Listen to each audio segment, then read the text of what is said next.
Résolution pour la nouvelle année. Une citation de sœur Ellen G. White. Philippiens 3, versets 13 à 15.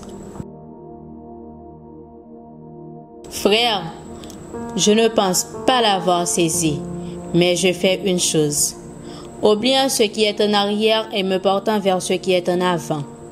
Je cours vers le but pour remporter le prix de la vocation céleste de Dieu en Jésus-Christ. Nous tous donc qui sommes des hommes faits, ayons cette même pensée, et si vous êtes en quelque point d'un autre avis, Dieu vous éclairera aussi là-dessus. Hier, c'était Noël. Avez-vous imité les mages offrant leurs dons à Jésus? Ou bien, l'ennemi a-t-il réussi à changer l'ordre des choses et introduire le culte du mois? Les cadeaux sont maintenant offerts aux amis plutôt qu'à celui qui a consenti un si grand sacrifice pour nous. Tous les présents devraient être adressés différemment afin qu'ils puissent être utilisés pour le salut des hommes. La nouvelle année va commencer. Les dons ne devraient-ils pas être versés désormais sur un compte meilleur? Ne devrions-nous pas nous confesser et nous prévaloir du sang de Jésus-Christ qui peut et veut nous purifier de tout péché? C'est pour nous qu'il se fit pauvre. Au dernier jour, nous serons jugés selon ce que nous aurons fait. Le Christ dira, « Car j'ai eu faim et vous ne m'avez pas donné à manger.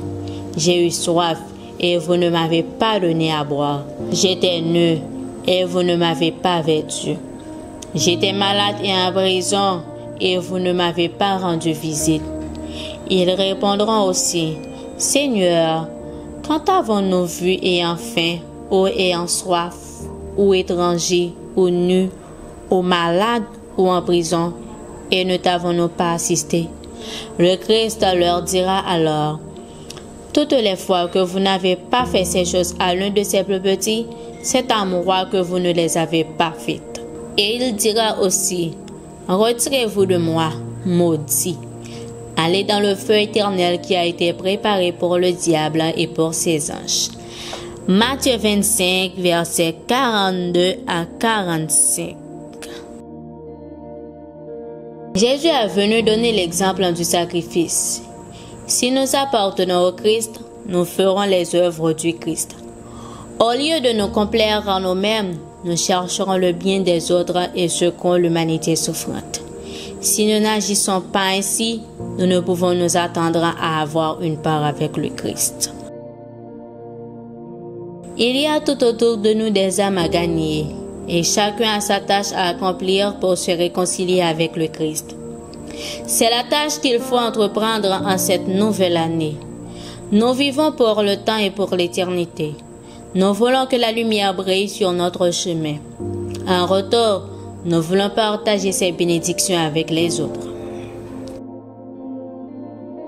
Que chacun lutte pour obtenir de meilleurs résultats pendant l'année à venir, pour vivre si près de Dieu que l'atmosphère des cieux l'environnera, pour devenir ainsi un représentant du Christ.